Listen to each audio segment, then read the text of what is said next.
እስራኤል አውላላ ላይ ቀረች። ትራምፕና ኔታንያሁ ተሰዳደቡ። በመካከለኛው ምስራቅ ምድር ላይ ለዓመታት ሲነድ የነበረው የጦርነት እሳት አቅጣጫውን ቀይሮ ቀጠናው አዲስ የጂኦፖለቲካ ምዕራፍ ውስጥ መግባቱን የሚያበስሩ ነፋሳት እየነፈሱ ናቸው።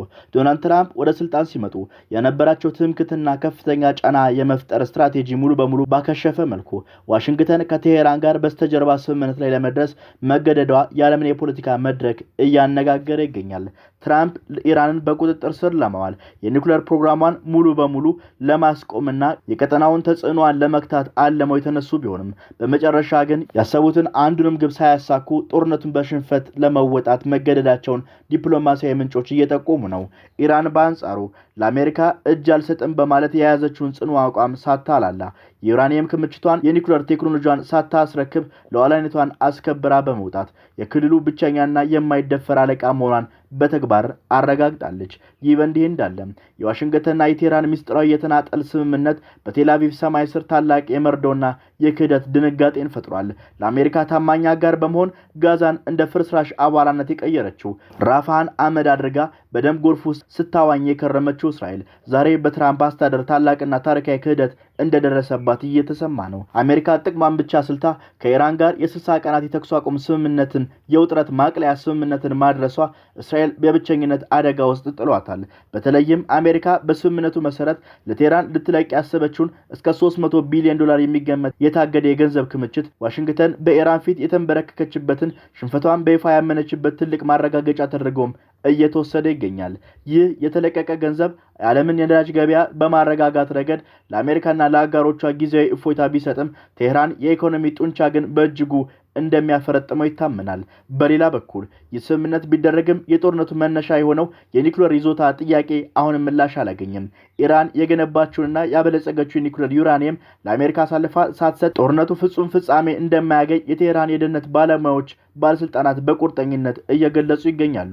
ከዚህ በላይ በየመን፣ በሊባኖስ፣ በኢራቅና በሶሪያ የሚንቀሳቀሱትን በኢራን የሚደገፉትን ጸረ አሜሪካና ጸረ እስራኤል የታጠቁ ተቋማት ከቴህራን የሚደረግላቸው ወታደራዊና ፋይናንሳዊና ቴክኖሎጂካዊ መደገፍ ለአፍታም ቢሆን እንደማይቋረጥ በይፋ አስታውቋል።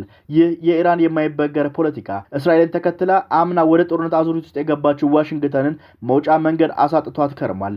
ከቀይ ባህር እስከ ሆርሙዝ የባህር ወሽመጥ የባህር ላይ ቁልፍ መስመሮች የዘጋችውና የዓለም ንግድን ያናወጠችው አሜሪካ ዛሬ በገዛ እጇ ከፈጠረችው የጦርነት ማጥ ውስጥ የምትወጣበት ግልጽ መንገድ ጠፍቶባት በዲፕሎማሲው ሽንፈትና ዙፋኗ ላይ ቁጭ ብላ የቴህራንን አሸናፊነት ለመመልከት ተገዳለች። የቤሩት ሰማይ ላይ የተወረወረው የእስራኤል የብረት እሳት በዋሽንግተንና በቴህራን መካከል በደቂቃዎች ልዩነት ሊቋጭ የነበረውን የታሪክ ስምምነት ገደል አፋፍ ላይ አድርሶታል። የእድሜያቸውን 80ኛ ዓመት የደፈኑት ፕሬዝዳንት ዶናልድ ትራምፕ የልደታቸውን ማግስት በደስታ ሳይሆን በቁጣና በእልህ ነው የጀመሩት። የእስራኤል መከላከያ ሰራዊት የሂዝቦላን ይዞታ መምታቱን ተከትሎ ትራምፕ የስልክ መስመሩን በመቀስቀስ ለጠቅላይ ሚኒስትር ቤንያሚን ኔታንያሁ ያላቸውን ንቀትና ቁጣ በአደባባይ ዘርግፈውታል። ምንም አይነት ማመዛዘን ችሎታ የሌለው መሪ ሲሉ ቢቢን የወረፉት ፕሬዝዳንቱ ያ ያልተገደበ ጥቃት ባይሰነዘር ኖሮ የስምምነቱ ብዕር ቀደም ብሎ እንደሚያርፍና አሁን ግን ውጥኑ በሰዓታት መዘግየቱን በምሬት ተናግሯል። በትሩዝ ሶሻል ገጻቸው ላይ በፈሰሰው የቃላት ማዕት ትራምፕ ይህ የቤሩት ላይ የተከሰተው የቦምብ ናዳ ለሰላም እጅግ በቀረብንበት ወርቃማ ቀን ላይ የተሳካ የክህደት እሾህ ነው ብለውታል። ሂዝቦላ በሰሜን እስራኤል ላይ ላደረሰውና ማንም ሰው ላልተገደለበት አነስተኛ ጥቃት እስራኤል የሰጠችው ምላሽ ሚዛኑን ያልጠበቀና ይህንን ታላቅ የሰላም ሂደት የሚያደፈርስ ነው ሲሉም ተችተውታል። ነገር ግን ከዚህ ቁጣ በስተጀርባ ሌላ እውነት አለ። አሜሪካ ከጦርነቱ ማጥ ውስጥ የምትወጣበትን መንገድ አታ ስትቃጥት ከከረመች በኋላ ዛሬ በስምምነት ስም ለመሸሽ ስትጣደፍ ጋዛን አዋራ ራፋህን ደግሞ አመድ ያደረገችው እስራኤል በትራምፕ ታላቅ ክህደት እንደደረሰባት እየተሰማት ይገኛል። ዋሽንግተን ከኢራን ጋር የምትዋዋለው ሰነድ እስራኤል በቤሩት ብቻ ሳይሆን በመላው ሊባኖስ የምታደርገውን ወታደራዊ እንቅስቃሴ ሙሉ በሙሉ እንድታቆም የሚያስገድድ መሆኑን ትራምፕ ሲያመለክቱ የእስራኤል ምድር ላይ ታላቅ የድንጋጤ መጋረጃ ተዘርግቷል። በደቡብ ሊባኖስ ዘመቻዋን ለመቀጠል አቅዳ የነበረችው እስራኤል ዛሬ ወታደራዊ ነጻነቷን ሙሉ በሙሉ ተነጥቃ ራሷን አግኝተዋለች። ትራምፕ ከኔታንያሁ ጋር ባደረጉት በሚስጥር የተያዘ ውይይት እስራኤል በደቡብ ሊባኖስ ምድር ጦሯን በአካል እንድታስወጣ ሐሳብ አቅርበው የነበረ ቢሆንም ኔታንያሁ ግን ይህን ውሳኔ የእስራኤልን ሆነ የአሜሪካን ስልታዊ አቅም የሚያከስር ነው በማለት ወዲያውኑ ውድቅ አድርገውታል። በኢየሩሳሌም የፖለቲካ አዳራሾች ውስጥ ግን ውጥረቱ ነግሷል። አንድ ለጠቅላይ ሚኒስትሩ ቅርብ የሆኑ ከፍተኛ ባለስልጣን ሁኔታውን ሲገልጹ የትራምፕ መግለጫ በፊታችን ላይ የተሰነዘረ አስገራሚ ጥፊ ነው፣ በእስራኤል ላይ የተጣለው ገደብም የክህደት ጥግ ነው በማለት ከሊባኖስ እጃችን እንድንሰበስብ መጠበቅ ከስልታዊ አጋር የሚጠበቅ ባህሪ አይደለም ሲሉ የልባቸውን ስብራት ተናግረዋል። ሌላው ባለስልጣን ደግሞ አሜሪካ በእስራኤል ላይ የሚሰነዘረውን የሮኬት ተራና የተለመደ ነገር ለማድረግ እየሞከረች ነው ሲሉም ከሰዋል። ሆኖም በዋሽንግተን የሴኔት ምክር ቤት ውስጥ ትራምፕ ታማኝ አጋር የሆኑት የደቡብ ካሮላይና ሴናተር ሊንድሴ ግራሃም አሜሪካ ራሷ በእስራኤል ጫማ ውስጥ እንድታስቀምጥና ከኢራን እንዲሁም ከሄዝቦላ ጋር ስንደራደር ከማን ጋር እየተጋፈጥን እንደሆነ መረዳት አለብን ብሏል። ካለፈው የተኩስ አቁም ጀምሮ ሄዝቦላ በሰሜን እስራኤል ላይ ያደረሰው ጥቃት ሳያቋርጥ በመቀጠሉ ነዋሪዎች ቀያቸውን ለቀው እንዲሰደዱ አድርጓል ያሉት ግራሃም አሜሪካ ተመሳሳይ ህልውና አደጋ ቢገጥማት ምን ታደርግ ነበር ሲሉም ጠይቀዋል። የኢራንን የህልውና አደጋ ቢገጥማት ምን ታደርግ ነበር ሲሉም ጠይቀዋል።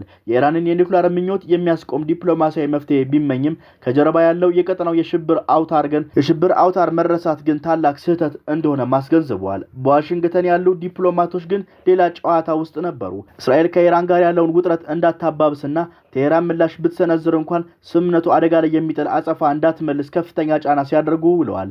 ይህንን የጦርነት ፍርሃት ለማስቀረት ሲባል ትራምፕ ከኢራን ከፍተኛ ገንዘብ ማበረታቻ አቅርበውላት እንደነበረና ኢራን መጀመሪያ ጥያቄው ውድቅ አድርጋው በኋላ ላይ ግን እንደገና እያሰበችበት እንደሆነ የሚቃረኑ መረጃዎች ወጥተዋል። ይሁን እንጂ ቴህራን በአደባባይ ለአሜሪካ ማባበያ እጅ አልሰጠችም። የሀገሪቱ ከፍተኛ ብሔራዊ ደህንነት ምክር ቤት በእስራኤል ላይ የሚሰነዘረው ወታደራዊ ምላሽ በጣም ቀርቧል ሲሉ እያስጠነቀቀ ሲሆን ከምሽቱ 4 ሰዓት ጀምሮ የኢራን አየር ኃይል ክልል ሙሉ በሙሉ ዝግ ሆኖ እንዲቆይ ተደርጓል። ታስኒም ዜና ወኪል በሀገሪቱ ምዕራብ ክፍል ያሉ በረራዎች ሙሉ በሙሉ መሰረዛቸውን አረጋግጧል።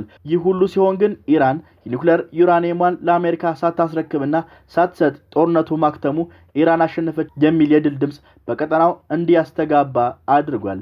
ኢራን የቀጠናው አለቃ መሆኗን በተግባር ያረጋገጠችበት ሲሆን የፓርላማው አፈ ጉባኤ መሐመድ ጋሊባፍ የእስራኤል ጥቃት የአሜሪካን አቅመ ቢስነት ያሳየ ነው ብሏል። የፓርላማ አባሉ ኢብራሂም ራዛኢ ደግሞ አሜሪካም ስምምነት ከፈለገች እስራኤልን እንደ እብዱሻ መቁጠር አለባት ሲሉ በድፍረት ተናግረዋል። በስዊዘርላንድ ሊፈረም የታቀደው ለ60 ቀናት ውጊያውን የሚያቆመው የሆርሙዝ ወሽመጥ ላይ ያለው ነዳጅ ማዕቀብ የሚያነሳው ይህ ስምምነት ምክትል ፕሬዝዳንት ጄዲ ቫንስ እንደሚሉት ኢራን የኒውክሌር መሳሪያ እንዳታመርት ዋስትና ይዟል ቢባልም ብዙዎች ግን አሜሪካን ሽፈት ያነባሉ። አሜሪካ ምንም አይነት ስልታዊ ድል ሳታስመዘግብበት የኢራንን የኒውክሌር ምኞት በዘላቂነት ሳታስቆም የጀመረችው ጦርነት በሽንፈትና በከባድ ኪሳራ እንደተወጣች የሚያሳይ የታሪክ ምዕራፍ ሆኖ ተመዝግቧል። የኢራኑ መሪ አሊ ካሚኒ ቢገደሉም አሜሪካና እስራኤል የኢራንን ስርዓት ማፍረስ አልቻሉም። ኢራን የምትደግፈው ጸረ አሜሪካ ጸረ እስራኤል ተቋማትና የሽብር አውታር የቴህራን ወታደራዊ ገንዘብ ድጋፍ በጭራሽ እንደማይቋረጥ በልበ ሙሉነት እየተናገሩ ነው። ትራምፕ ታላቅ የሰላም ስምምነት በማለት ሲያሞካሹት የሞከሩት ይህ ሰነድ ጦርነቱ ከመጀመሩ በፊት የነበረውን ነፃ የባህር ጉዞ ከመመለስ ባለፈ ለአሜሪካው ያተረፈው ምንም ነገር የለም።